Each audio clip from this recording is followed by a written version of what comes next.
بسم الله الرحمن الرحيم الحمد لله رب العالمين والصلاة والسلام على محمد وآله وأصحابه أجمعين. پڑھیے. باب الشروط في القرض.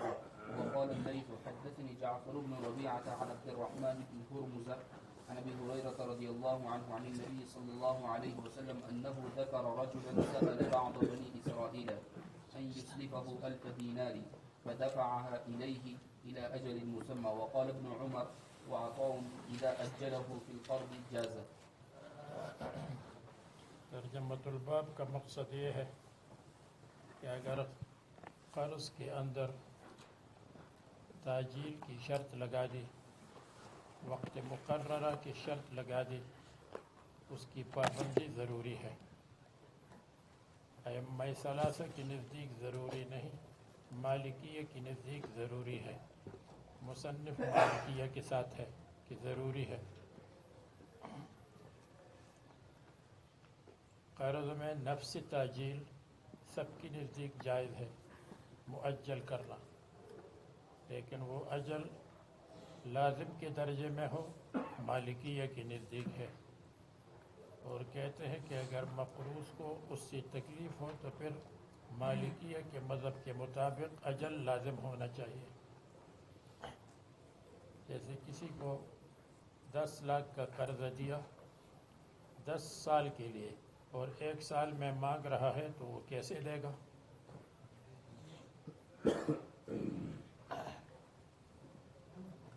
آخر میں فرمایا اب ابن عمر اور عطا بھی کہتے ہیں اذا اجلہ فی القرض جاز. جاز کا مطلب یہ ہے کہ یلزم الاجل، ورنہ تاجیل میں تو کوئی شک نہیں.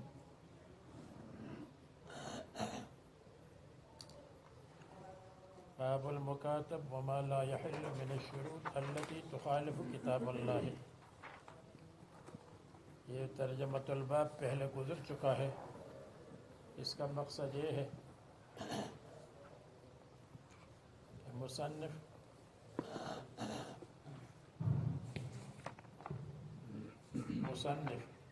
یشترطون شروطا لیست فی کتاب اللہ کی تشریح کرتے ہیں. یشترطون ما بال قوم یشترطون شروطا لیست فی کتاب اللہ. اس کا کیا مطلب ہے؟ لیست فی کتاب اللہ یہ مطلب نہیں ہے لیست موجودۃ فی کتاب اللہ، بلکہ معنی ہے لیست مشروعۃ و جائزۃ فی کتاب اللہ. اللہ تعالیٰ کے حکم میں اس کی گنجائش نہیں. تو مصنف نے لیست فی کتاب اللہ کی تشریح کی، لیست موجودۃ نہیں ہے.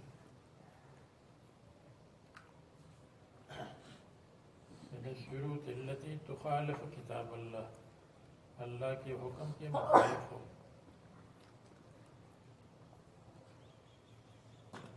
قال جابر فی المکاتب شروطهم بینہم، لوگوں کی شرائط ان کے درمیان معتبر ہے. ابن عمر یا عمر فرماتے ہیں کل شرط خالف کتاب اللہ فهو باطل. تو لیست فی کتاب اللہ کا یہی مطلب ہے. وَإِنْ اشْتَرَطَ 100 شرط. ترجمۃ الباب کا مقصد حدیث کی تشریح ہے.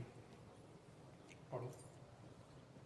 حدثنا علي بن عبد الله حدثنا سفيان عن يحيى عن عمرو عن عائشة رضي الله عنها قالت أتتها بريرة تسألها في كتابتها فقالت إن شئت أعطيت أهلك ويكون الولاء لي. فلما جاء رسول الله صلى الله عليه وسلم ذكرته ذلك. قال النبي صلى الله عليه وسلم ذکرتہ کا مطلب ذکرت کا مطلب ذکرت عنده، ان کے پاس تذکرہ کیا.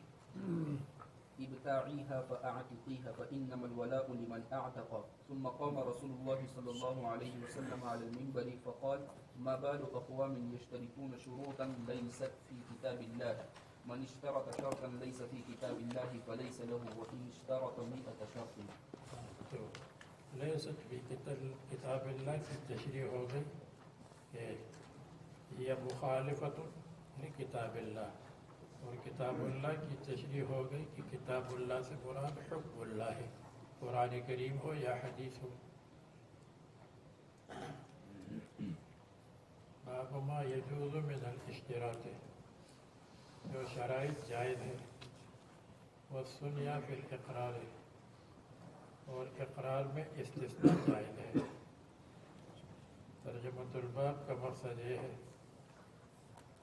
کہ کون سی شرائط جائز ہے جو لوگوں کے درمیان متعارف ہو، ان شرائط کا لگانا جائز ہے، جس کی تشریح تھوڑی دیر کے بعد آ رہی ہے۔ اور سنیہ کا مطلب استثناء ہے۔ استثناء مصنف نے اس کو عام رکھا، استثناء القلیل من الکثیر، یہ جائز ہے بالاتفاق۔ اور استثناء الکثیر من القلیل یہ بھی جائز ہے ظاہر الروایت کے مطابق۔ استثناء القلیل من الکثیر جیسے کہتے ہیں لہو علی عشرۃ الا ثلاثۃ، یہ سب کے نزدیک ہے۔ استثناء الکثیر من القلیل جیسے ان عبادی لیس لک علیہم سلطان،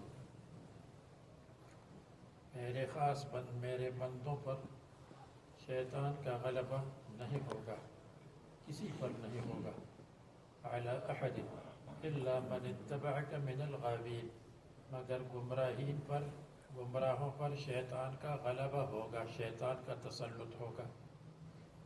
اب لوگوں میں سے الا من اتبعک من الغاوین، شیطان کے تابعدار ان کی اکثریت ہے، اور جو تابعدار نہیں ہیں ان کی اقلیت ہے۔ تو یہاں اکثریت کا استثناء ہوا اقلیت سے، تو استثناء الاکثریت من الاقلیت جائز ہے۔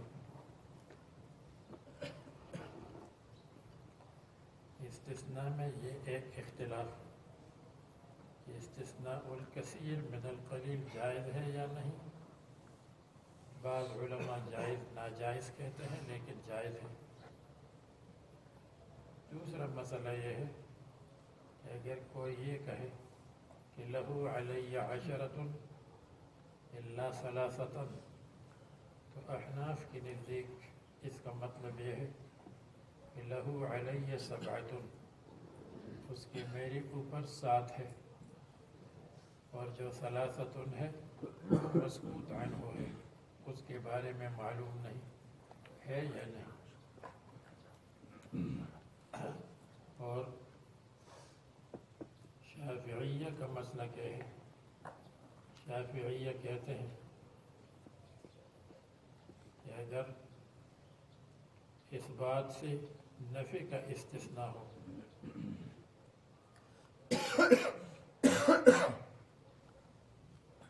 تو ان کے نزدیک مطلب یہ ہوگا لہو علی عشرۃ الا ثلاثۃ، فلان کے میرے ذمے عشرۃ ہے الا ثلاثہ، یعنی لہو علی سبعۃ واما الثلاثۃ فلیست علی، ثلاثۃ میرے اوپر نہیں ہے۔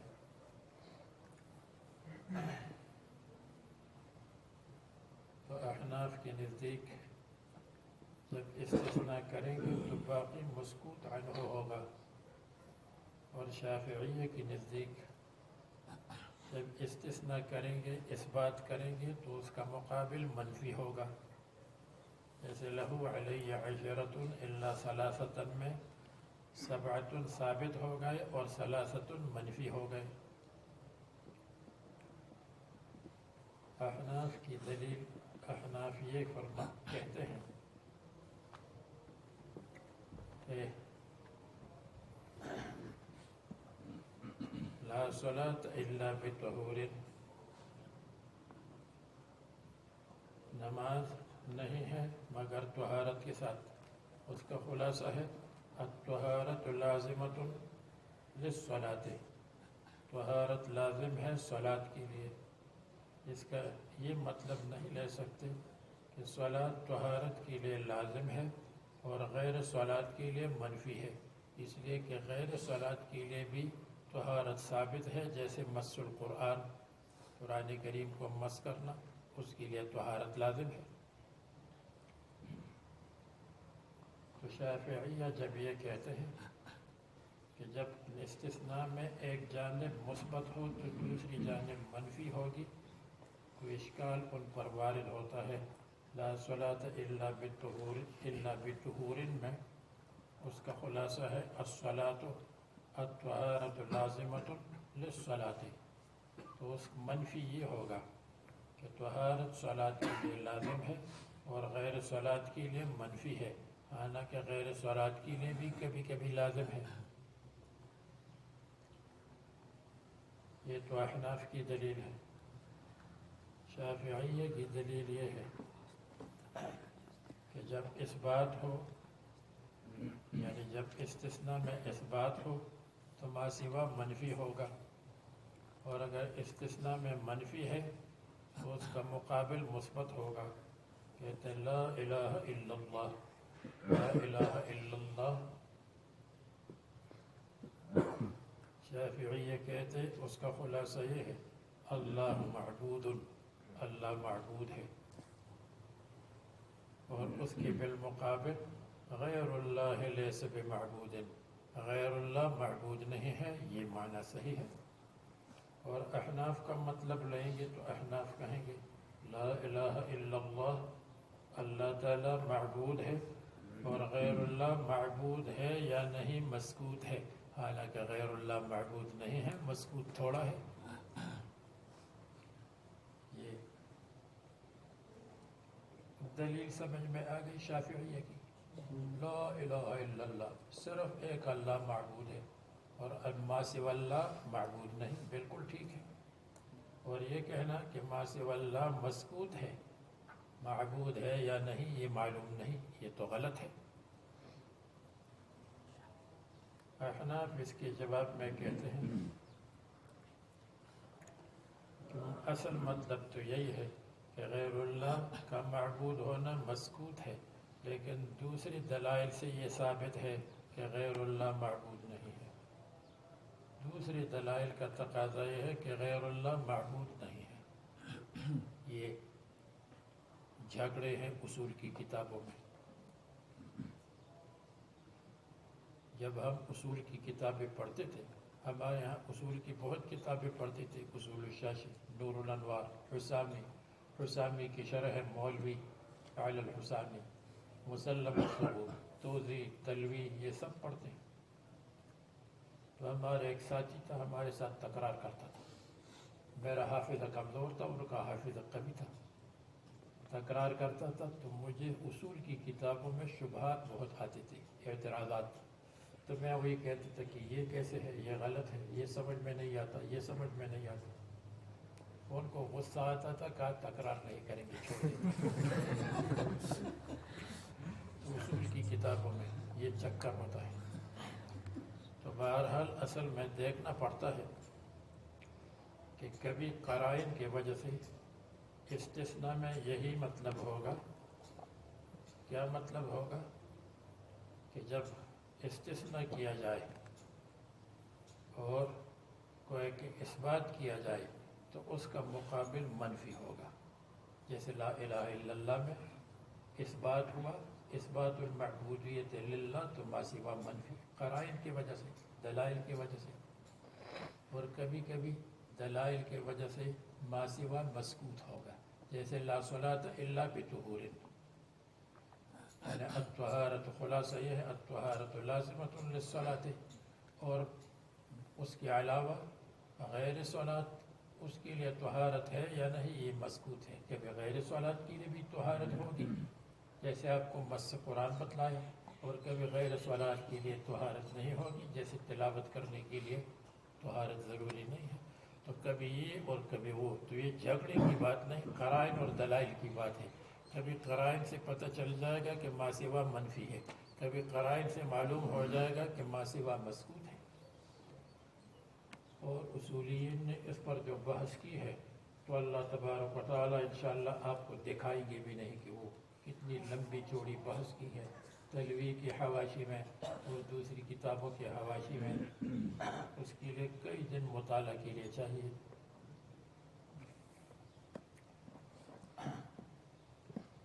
والسنية في الإقرار والشروط، اور یا والشرط الذي يتعارفه ان الشروط ہو تو پھر التي ہوگا، الذي ہو تو پھر شرط ہوگا، اور وہ شرط جو لوگوں میں متعارف ہو، جو شرط لوگوں کے اندر متعارف ہو اس کا لگانا جائز ہے۔ جیسے آپ کو بتائے کہ اگر کوئی جوتے میں شرط لگائے کہ میں آپ سے جوتا خریدتا ہوں لیکن اس کا تسمہ تم لگاؤ گے، تو یہ شرط متعارف ہے تو جائز ہے۔ یا کوئی یہ شرط لگا دے، جیسے متعارف شرط ہے کہ میں آپ سے یہ مشین خریدتا ہوں لیکن 3 مہینے میں اگر خراب ہو 3 مہینے کے اندر مرمت کرنا آپ کے ذمہ ہے، یہ شرط جائز ہے۔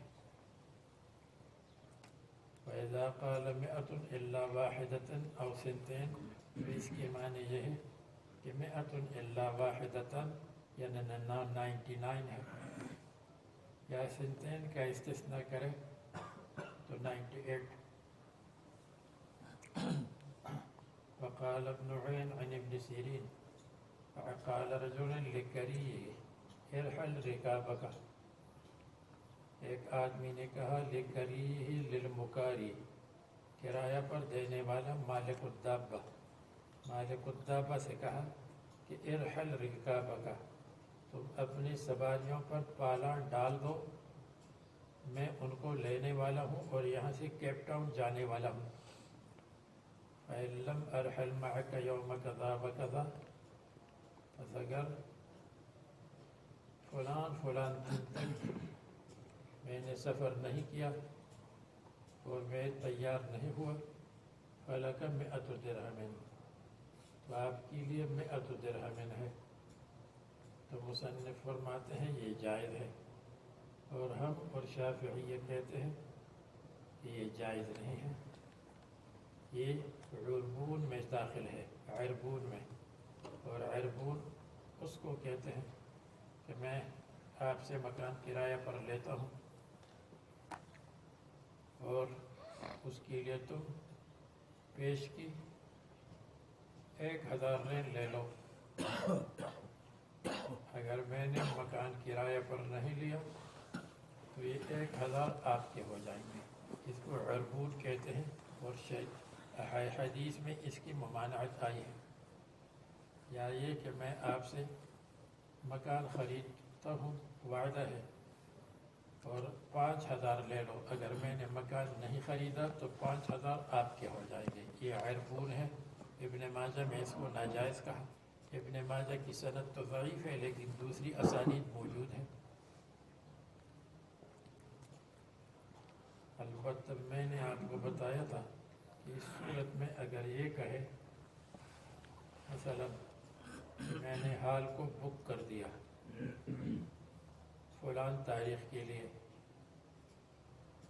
اور اگر میں نہیں آیا بکنگ اور تقریب میں نے نہیں کی تو پھر یہ 5000 آپ کے ہو جائیں گے، لیکن یہ نہ کرے، اگر اس طرح کرے کہ یہ جو 1500 ہے یہ دفتری خط و کتابت کے لیے، جو دفتر میں آدمی بیٹھا رہتا ہے کام کرتا ہے تو اس کی وجہ سے یہ دفتر کا خرچہ ہے، یہ ناقابل واپسی ہے، تو پھر ٹھیک ہو جائے گا، اس کی واپسی نہیں ہوگی۔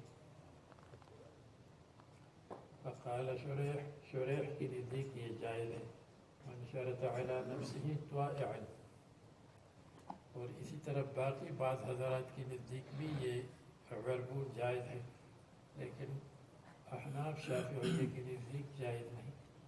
جس نے اپنے اوپر شرط لگائی طائعا رضامندی سے، غیر مکرہ بغیر جبر کے، فهو علیہ، تو شرط اس پر لازم ہے۔ تو مصنف کی نزدیک عربون جائز ہے اور ہمارے نزدیک عربون جائز نہیں۔ عربون یہی ہے کہ خذ هذا ان اشتریته فهذا جزء من الثمن وان لم اشتري فهذا لك، اگر میں نے خریدا تو یہ جزء الثمن بن گیا، اور اگر نہیں خریدا تو یہ آپ کا ہو گیا۔ وقال ایوب عن ابن یہ جو لوگ تخصص کرتے ہیں فقہ میں، ان کے اوپر ہدایت ثالث لازم ہوتی ہے ہر جگہ کہ ہدایت ثالث ہونا چاہیے، کہ جو تخصص فی الفقہ کرتے ہیں ان سے کہیے کہ آپ کتاب البیوع میں بیٹھا کرے بخاری میں، اس لیے کہ ہدایہ کے مقابلے میں بخاری کی کتاب البیوع میں زیادہ اشارات ہیں، لیکن اس شرط پر کہ کوئی یہاں پہنچ کر کی تشریح کرے گا، اور اگر یہاں پہنچ کے یمر کمر السحاب ہے تو پھر تو فائدہ نہیں۔ سمجھ گئے بات؟ فقال شریح من شرط على نفسه طائعا غیر مکرہ فهو علیہ۔ فقال ایوب، اور دیکھو اگر یہ کہے کہ میں نے تم کو 100 درہم دیے، یہ جزء الثمن ہے، اور اگر میں نے نہیں لیا تو آپ کہے یہ بمنزل قمار بھی ہے۔ قمار کا مطلب یہ ہے کہ یہ آپ کے بنیں گے یا میرے ہوں گے، یہ معلوم نہیں۔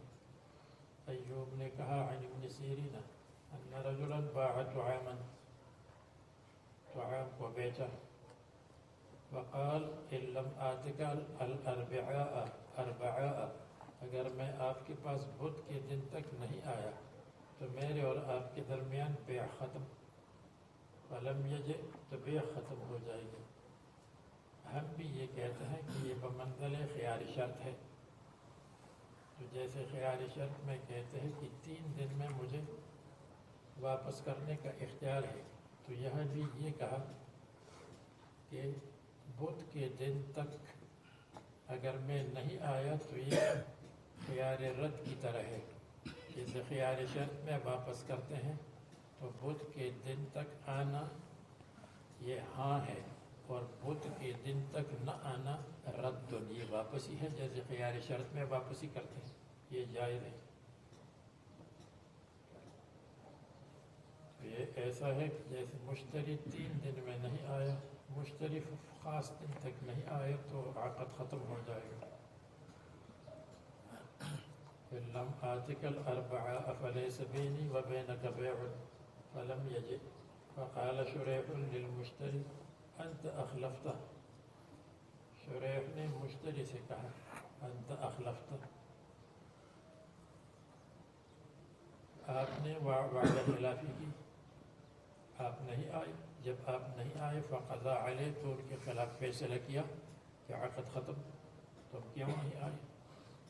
امام ابو حنیفہ، امام احمد، اسحاق یہی کہتے ہیں کہ اگر نہیں آیا تو عقد ختم۔ امام مالک، امام شافعی فرماتے ہیں بیع صحیح اور شرط باطل، یعنی یہ شرط کہ اربعہ تک آؤں گا تو ٹھیک ہے، نہیں آؤں گا تو نہیں عقد پکا ہے۔ امام مالک، امام شافعی کی نزدیک۔ حدثنا ابو الیمان اخبرنا شعیب حدثنا ابو الزناد عن الاعرج عن ابی ہریرہ ان رسول اللہ صلی اللہ علیہ وسلم قال ان للہ 99 اسما 100 الا واحدا، 100 ہے سوائے ایک کے، یعنی ایک کم، تو الا واحدا یہ محل ترجمہ ہے، ایک کا استثناء ہوا، ایک مستثنیٰ ہوا، اور 99 آ گئے، اور وہ 99 نام جو مختلف روایات میں مذکور ہے، بعض کہتے ہیں وہ روایات مرفوع ہیں، بعض کہتے ہیں موقوف ہے۔ بظاہر مرفوع ہونا چاہیے، اس لیے کہ جب رسول اللہ صلی اللہ علیہ وسلم نے تعین فرمائی 100 ایک کم، تو رسول اللہ صلی اللہ علیہ وسلم کو بیان کرنا چاہیے تھا کہ وہ 100 ایک کم کون سے ہیں، ورنہ ایک طرف فرماتے ہیں کہ جس نے ان ناموں کو گنا تو جنت میں جائے گا، تو کیا گنے گا جب بیان نہیں کیا؟ تو معلوم ہوا کہ بیان کیا ہے، اور جب بیان کیا ہے تو وہ حدیث مرفوع بن گئی نہ کہ موقوف، اگر جو اس کی موقوف اور مرفوع ہونے میں اختلاف ہے۔ من احصاها دخل الجنہ، جس نے احصاء کیا یعنی من حفظها، من احصاها دخل الجنہ، جس نے اس پر ایمانی تفصیلی رکھا تو دخل الجنہ. تو احصاء ایمانی تفصیلی کہ اللہ تبارک و تعالی اللہ ہے، معبود ہے، حی ہے، قیوم ہے، دوسرا کوئی قیوم نہیں، رحمان ہے. اور یا من احصاها من تذکر معانیها، جس نے اس کے معانی کو یاد کیا اور معانی کو گنا. یا من احصاها، جس نے احصاها ان کو محفوظ کیا یعنی اپنے اندر ان صفات کو پیدا کیا جو صفات ہو سکتی ہیں پیدا. جیسے اللہ تعالیٰ رحمان و رحیم ہے تو یہ رحیم بن گیا، رحمت والا بن گیا. اللہ تعالیٰ قہار ہے تو یہ دین کی دشمنوں کے مقابلے میں قہار بن گیا. اللہ تعالیٰ منان ہے تو یہ احسان کرنے والا بن گیا. اللہ تعالیٰ عفو ہے تو یہ معاف کرنے والا بن گیا. اور نقشبندی سلسلے کے مولانا دوست محمد قندہاری رحمہ اللہ گزرے ہیں، بڑے بزرگ گزرے ہیں، تو وہ فرماتے ہیں کہ من احصاها دخل الجنہ. دیکھو اللہ تبارک و تعالیٰ نے اپنے کو چھپایا، اللہ تعالیٰ نظر نہیں آتی، اور مخلوق کو ظاہر کیا. تم اللہ تبارک و تعالیٰ کی اس صفت کو اپناؤ، تم اپنے آپ کو چھپاؤ، اللہ تعالیٰ کی قدرت، اللہ تعالیٰ کی دین کو ظاہر کر کے دنیا میں پھیلا دو. اپنے کو چھپاؤ کہ میں کچھ بھی نہیں. تو من احصاها یہ بھی ہے.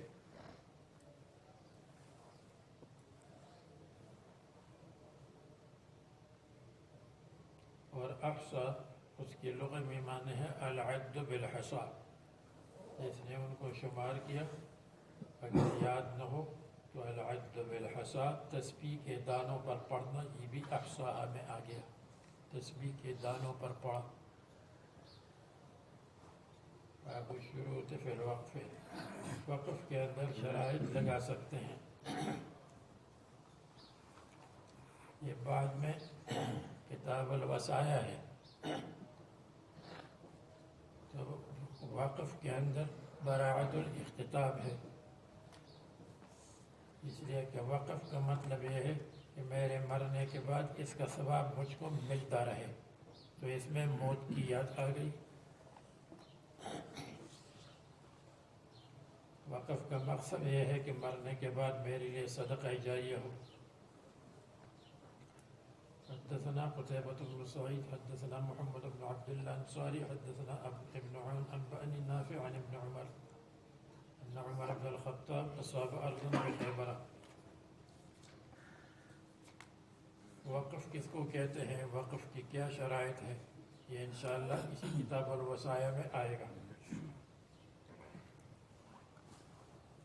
فات النبی صلی اللہ علیہ وسلم یستأمره فیها، مشورہ لیا. فقال یا رسول اللہ انی اصبت ارضا بخیبر لم اصب مالا قط انفس عندي منه، میں نے کوئی مال حاصل نہیں کیا جو مجھے نزدیک زیادہ قیمتی ہو خیبر والے سے. فما تأمر به قال ان شئت حبست اصلها، تم اس کے اصل کو محبوس کرو گے. بألا یباع ولا یوهب، یہ حبس ہے. تو وقف کی یہی معنی ہے کہ کسی چیز کو اللہ تعالیٰ کی ملکیت کی اوپر محبوس رکھنا اور اس کی فوائد کو فقراء، مساکین، مدارس کو دینا.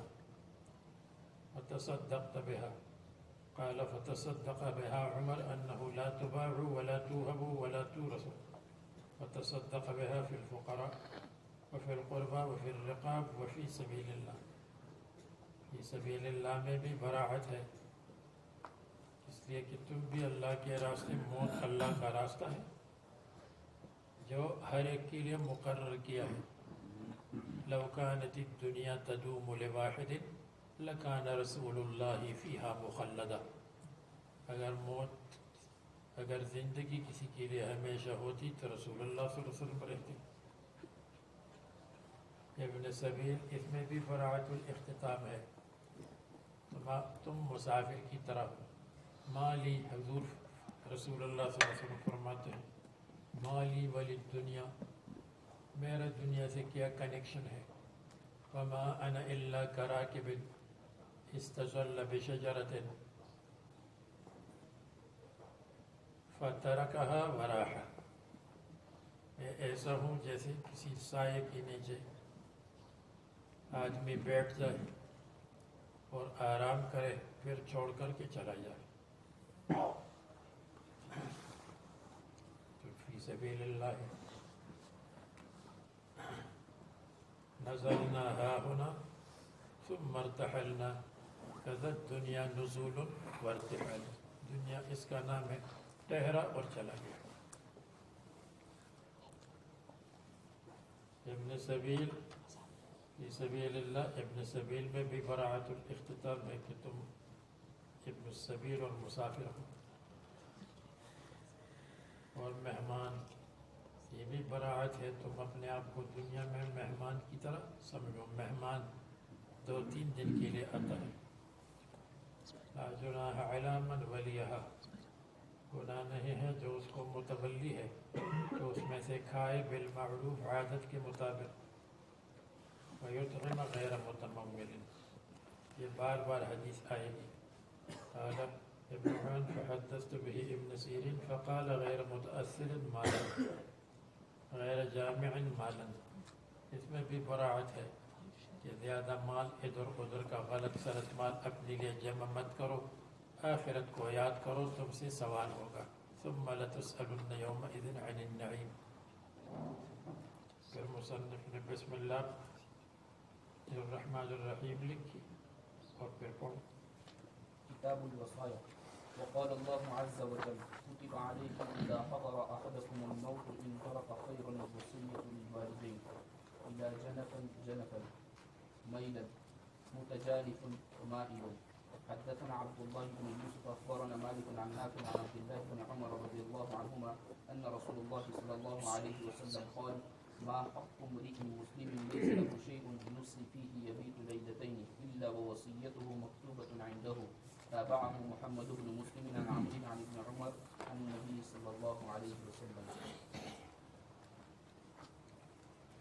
وصایا وصیت کی جمع ہے، اور وصیت کا ایک ترجمہ مشکل ہے. مشکل کا مطلب جو شارحین کی عادت ہے کہ آسان کو مشکل بناتے ہیں.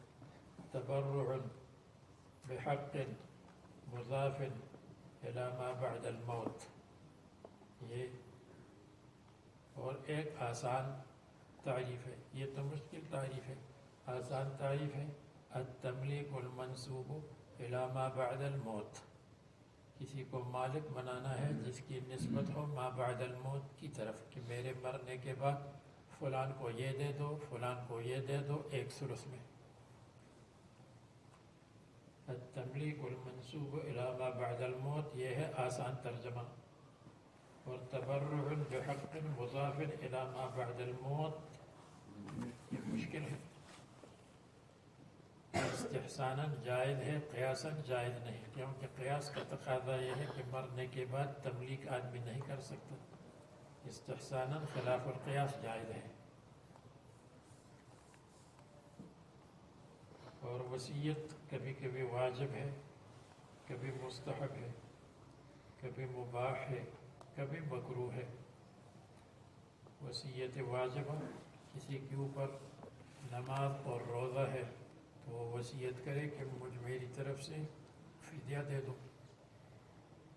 یا کسی کے اوپر کسی کا قرضہ ہے تو وصیت کرے کہ اس کا قرضہ ادا کرو، یہ وصیت واجبہ. کبھی وصیت مستحب ہے. ایک آدمی ہے، اس کے بیٹی بھی ہے، پوتا بھی ہے. پوتا وارث نہیں ہے اور پوتا علم دین حاصل کر رہا ہے، بہترین طالب علم ہے ہماری ولی عہد کی طرح. اس کے لیے وصیت کی کہ میرے مرنے کے بعد اس کو اتنا دے دو ثلث کے اندر، کیونکہ اتنا اونچا طالب علم کہاں ملے گا ہمیں. تو یہ ہے مندوبۃ المستحب. یا مباح ہے، ایک آدمی کا وارث نہیں ہے اور وہ غنی ہے، مالدار ہے، پھر بھی اس کے لیے وصیت کرتا ہے تو اس کو کچھ دے دو تاکہ اس کا دل ٹھنڈا ہو جائے، یہ مباح کے درجے میں اس کو ضرورت نہیں ہے۔ کبھی مکروہ ہے، ناجائز کے درجے میں ہے، جیسے ایک آدمی مال کو غلط جگہوں پر خرچ کرتا ہے، قمار میں، شراب میں، اور یہ اس کے لیے وصیت کر رہا ہے تو یہ مکروہ ہے۔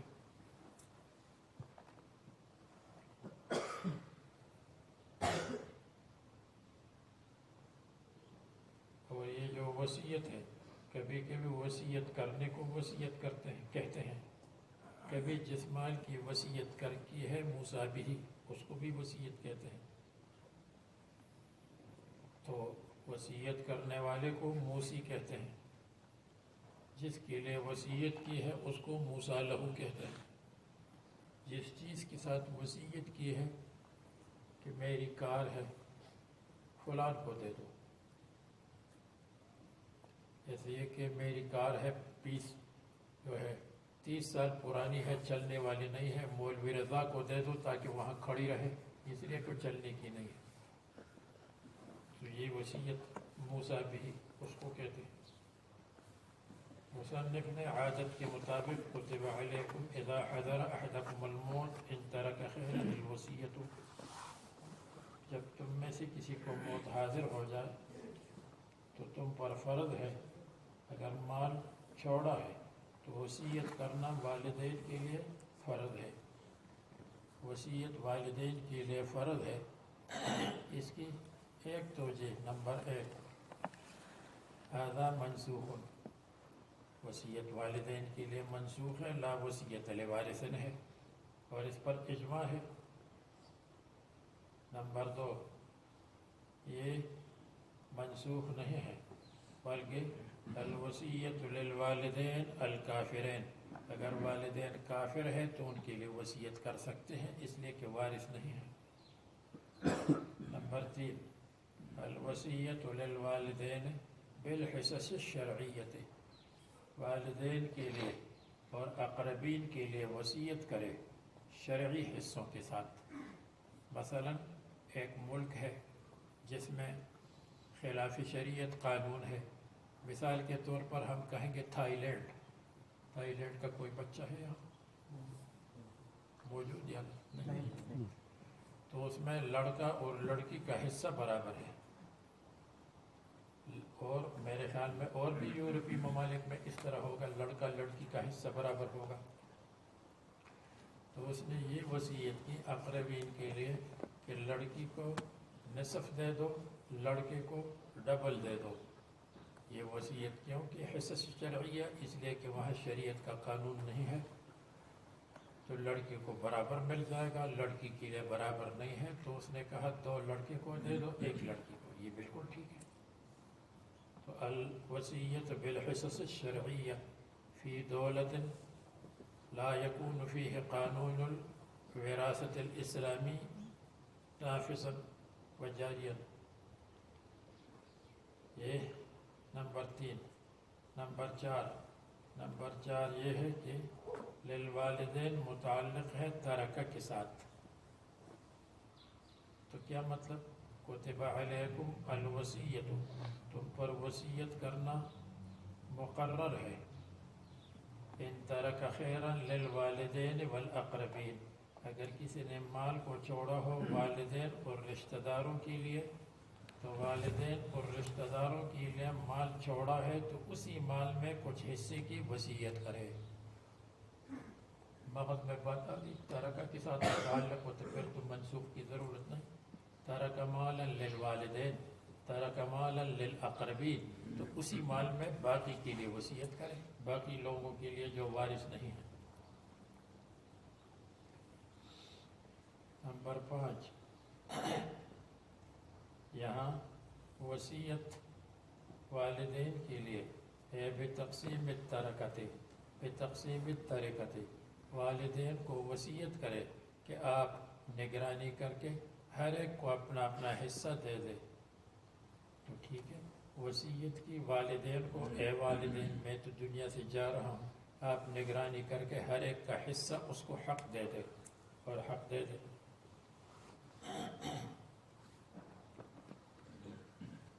تو الوصیت بتقسیم الترکۃ. اور نمبر 6 الوصیت للوالدین. والدین کو متولی بنا دے. اے والدین جھگڑا ہوگا تو آپ متولی بنے اور آپ کی نگرانی میں یہ کام ہو جائے. تو یہ 6 توجیہات، جس میں سے ایک توجیہ میں منسوخ ہونا کہتا پڑتا ہے جیسے عام مفسرین کہتے ہیں، اور 5 توجیہات ایسی ہیں جن میں آیت کریمہ منسوخ نہیں ہوئی. یہ قرآن کریم کا معجزہ ہے کہ جس آیت کو لوگ منسوخ کہتے ہیں اس کا ایسا مطلب بھی ہوتا ہے جس میں منسوخ نہ ہونے کا قول ہو کہ منسوخ نہیں. جنفاً میلان، اگر ایک مائل ہو تو پھر ان کو سمجھا دو کہ تم میلان مت کرو. غیر متجانف غیر مائل للإثم. حدثنا عبداللہ الی قولہ. رسول اللہ صلی اللہ علیہ وسلم فرماتے ہیں ما حق امرئ مسلم لہو شیء. نہیں ہے حق یعنی نہیں ہے مناسب کسی مسلمان کسی آدمی کے لیے. امرئ موصوف، مسلم مسلمان صفت، لہو شیء دوسری صفت. ایسا آدمی جس کے پاس کوئی چیز ہے، مال ہے، وہ چیز یوصافی ہے جس میں وصیت کی جائے، یہ شیء ان کے لیے صفت ہے. تو لہو شیء یوصافی ہی یہ دوسری صفت ہے امرئ کے لیے. اور یبیت لیلتین یہ تیسری صفت ہے. وہ آدمی جو گزارے 2 رات، جس کو 2 رات کا ٹائم مل جائے. تو حق مضاف ہے، امرئ موصوف ہے، مسلم ایک صفت ہے، لہو شیء یوصافی ہی دوسری صفت ہے، یبیت لیلتین تیسری صفت ہے. موصوف اپنی تینوں صفات سے مل کر حق کے لیے مضاف الیہ، مضاف الیہ مل کر مبتدا. کیوں مبتدا ہے؟ یہ ماں تو ناراض ہو جائے گا. ماں تو کہتے ہیں کہ یہ اسم ہے، میرا اسم ہونا چاہیے. مبتدا کیوں کہا؟ ناراض نہ ہو.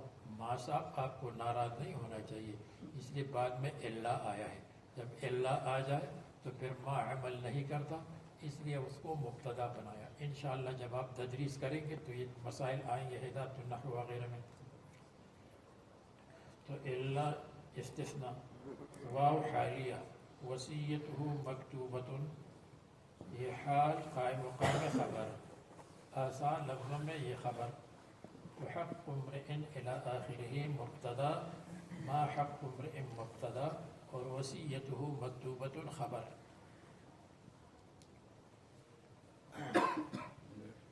یعنی وصیت کرنا چاہیے مناسب چیز مناسب آدمی کے لیے، اور دوسری چیزوں کی بھی وصیت کرے. مثلا یہ ہے جہاں میں مر جاؤں مجھے وہاں دفن کرو، دوسری جگہ مت لے جاؤ. میری قبر کو پکا مت بناؤ، کچا بناؤ. فلان فلان چیز، فلان فلان کام اس طرح کرو.